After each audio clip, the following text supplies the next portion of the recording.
Hey everyone, welcome to the Slice of Wine podcast. I'm your host, Jared Taylor. Joining me today is Dr. Jeff Daiter, the co-founder and CEO at InVintory. How are you today? Very good, and thanks very much for having me on. It's a wonderful opportunity. Yeah, I'm really excited to have you on. Heard about your company, I think it was about maybe 6 to 8 months ago. And hmm then I know I connected with someone from your team a while back, and then we were still growing this, so wanted to circle back, and now we have you on, and I'm excited to chat some more. Why don't we dive right in? Tell the audience a little bit about yourself. Yeah, I'm probably not the typical person you would expect to have done this. I'm a physician by profession. Spent my whole career practicing medicine. In fact, one of the big areas I practiced in was addiction medicine. So you have to sort of think addiction and wine, and why did I turn my head to this? But over the course of my career, I began collecting wine just out of a passion, just out of a hobby. And like all wine collectors, you start with a few wines, you get a wine fridge, then you get a cellar, and you think, well, now I got to buy more wine to fill this cellar, and you become a hobbyist around wine collecting. But I retired after I had built out about 90 different medical clinics. So I had sort of a bit of an entrepreneurial bent towards medicine and had built out 90 medical clinics, sold it to private equity. Thought this was my opportunity to retire, drink wine, and maybe write screenplays. I like writing a lot, so I thought I was just going to sit down and do this. And then this app was born more or less because I walked into my wine cellar and could not find a single bottle of wine. I thought I was collecting reasonably intelligently, but I couldn't actually find the bottle I was looking for. I had old bottles that I should have consumed long ago, new bottles I forgot I even bought. So it was just a kibosh of an experience at the very beginning. The best solutions come out of what you need first, and then you find out that other people have this problem, right? So um, That's you exactly definitely right. have a very interesting pathway to this space. Um, but I think it's good for other people too in the medical field to hear this, right? Because you built something that had to do with your outside of your medical career passion, um, and that's good for other people to hear, to know that they can go into what other areas that they want. It doesn't have to be their core focus. And I'm assuming because you loved wine in this space so much that that's where the learning opportunities and how quickly you learn, it goes way faster that way, right? When you're so passionate about the topic at hand. Well, absolutely. In fact, the learning curve in medicine is large and it's steep. After a while, you realize you're still learning. But when I turned to the world of wine, I realized, my goodness, there's so much to know about wine. And at one point, I even thought to myself and challenged some of my colleagues that there's probably more information around wine than medicine. And that's because medicine became somewhat commonplace to me, but wine was brand new. But equally as daunting, there is just more you don't know than you do know. And so that was also a very strong push for me to move in. If you're always thinking, you always want to keep your mind active. It was a great hobby to surround myself with. Now, give us more of a, I guess, an overview of inventory. Today, what are you really seeing from the platform? You definitely have. You've been around now for a couple of years, right? You've had so many bottles of wine be added via your platform. Um, what still excites you a couple of years in about what you're building? Yeah, I think the question's interesting because when I first started doing this, I really had no intent of making a business. This was to solve a problem. I walked into my cellar, couldn't find my wines.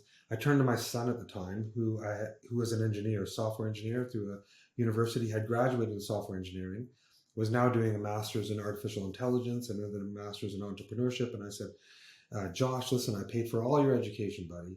You got to help me find my wine in my cellar. And we looked at a number of different apps, all of which seemed so archaic. And I thought, if that's the state of the art, something's wrong. He developed an app within a very short period of time. It was only for my use. It wasn't for anybody. I had no intent of moving it forward. My friends who are wine collectors said, could they have a free copy of it? They liked what we had built. I gave them a free copy. They pushed me to put it on the App Store. I did. And within 4 months, we had 20,000 downloads. And I thought, what the heck is going on? 20,000 downloads? We didn't even market it. We didn't even try. I pulled it off the App Store. I picked 90 people in that group of 20,000, and I said, if you could build the best wine app in the world, what would you build? And I spent a year hiring 11 developers, 2 designers, 18 sommeliers, and we built out InVintory. We released it as a free version, something we call Aspire. And it was a way to catalog your wines, to simply track your wines in a better, more modern way with better user experiences and better design. By that time, I had already put in $3.5 million into this product. I didn't really realize I was going down this path, and I had a bit of founder's delusion. I thought, am I building something that nobody else? Do people think I'm crazy? I thought I better try and monetize it, so I put a little. I added a tier called Prestige, where we patented a technique called VinLocate. It's a 3D representation of your wine cellar, your wine wall, your wine fridge. That's interactive. You actually use sort of a virtual reconstruction of your cellar, and it's really, really cool stuff. And we ended up selling that and getting up to 100,000 more people on the app.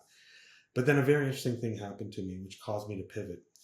Because I put so much money into this, I thought, am I really going to be able to recover here?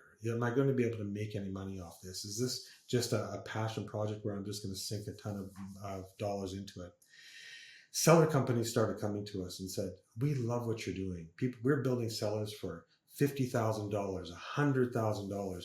We want to partner with you. And if you could provide us a cellar that is in true 3D, a whole cellar in 3D that rotates and is smart, sits on an iPad beside the cellar door and allows people to add bottles or remove bottles, but also say, show me all my Burgundies, show me all my Bordeaux's, show me all my gifted bottles or all my reds, all my whites, all my bottles under $400 with one single button. They would actually buy the Opus product from us, brand it under their seller name, and we would be able to move forward with that. So that's been our North Star. We've been working with a lot of seller companies and wine managers and sommeliers who interact with wine collectors. It was impossible for me to meet with every wine collector out there. And we've just been delivering this product, and it's been just wonderful since. Wow, it's funny how great journey for you and the team. Um, and I'm glad you were able to. You were going to do it regardless, is what it sounds like. But I'm glad you were able to monetize after you spent a lot of time and investment into the company. Can you talk us? I think you kind of mentioned it. I would say maybe correct me if I'm wrong, but some of the early challenges were just figuring out how to monetize this. Right now, you have this really good uh, basically supply chain that you can kind of tap into so that they're actively helping you monetize this. But what other early challenges did you face as you were building out this venture? Yeah, the challenge really is when you're trying to put a product like this forward is to reach the right audience. In a SaaS model, in a B2C SaaS model, it's what I call a slog fest. You just got to have the resources, the ability to keep pushing. You either got to have a very lucky experience, but for most people who are out there in the world of app development, it's very, very difficult. We were lucky enough to have some celebrities contact us very early. We had JJ Redick and Josh Hart from the NBA, both who said they were on the app. We had other celebrities from professional hockey and professional football contact us. And that was the first time I sat back and said, wait a second, we are attracting some quality customers, some people with big wine walls or wine collections and a lot of wine experience. And so we began to leverage some of that contact information and move forward. But I think really pushing, living and breathing what you're doing every single day, not giving up. I always say in business, it's a sinusoidal wave. It's ups and downs, and most people jump off the ship when it's in its low point. And you just have to realize that for every low, there will be a high. You just have to keep pushing and grinding and working yourself up that mountain. Yeah, it's a series of small wins that add up to the big wins, right? Mm, And not getting down. There's more downs than ups in great word. business. So I don't think I think people that haven't started ventures don't realize that part of it, right? Everyone sees the overnight success, but they don't see near tears some days, just in Mm, pure frustration. mm. So again, kudos to you and what you've built here. I do want to ask you, since the company's been around now for a little over 5 years, right? What have you seen in terms of like wine collecting? How has this space evolved? Or obviously you played a big role in that, right, with what you've built. But just curious. Yeah, I mean, the space does evolve. I think wine collecting evolves as it is, period. Everyone can imagine what the first wine they had, what they started with. You know, it could be a white, it could be a simple Prosecco or something of that nature. And then people evolve, their taste evolves. They move into like maybe a Napa red, and they go, "Wow, this big fruit bomb! I love this. This is fantastic." And then they'll discover old world wines, the Bordeaux's, the Burgundies, the Italian wines, the wines from Argentina, the wines from, and you can move on to every continent of this world. You know, Australia and South Africa, New Zealand. Everyone makes fantastic wines. So what I've seen is over time, people move their palates forward in their journey of experiencing wine, and whether it be from red to white, white to red, bubbles to anything else, to port wine, it doesn't really matter. I just like the knowledge that people are experiencing wine, that they're enjoying wine, that they're spending their money on something that they truly can get value from. And I'm going to ask you now probably the toughest question of the day, right?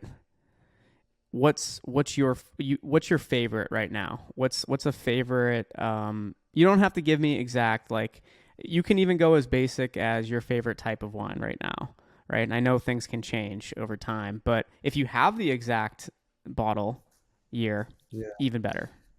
the exact bottle in yours is, you know, I'll tell you right now, I'm very much into Brunellos and Barolos. These Italian grapes.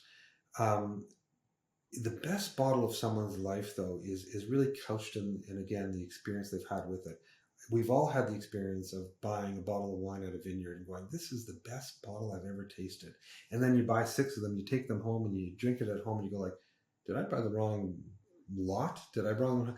You know, you have a wonderful wine at a table with someone you care about around a celebration, and that wine can be fantastic. And it might only be $17. You know, so I think it's in the eye of the beholder, and it's so much couched in your experience. But right now, I do like the Italian sort of more earthy tones, the kind of long finish wines that have a lot of character and body to them. There are many examples of those. I don't want to necessarily go through all of them, but that's my favorites right now. Well, I want to thank you once again for coming on the podcast today, sharing your story, telling us where you're at today. And I really appreciated the conversation. I had a ton of fun, and hopefully, we can bring you back on again in the near future, give us an update, and talk some more. Perfect. I really appreciate it. Thank you very much and have a wonderful day.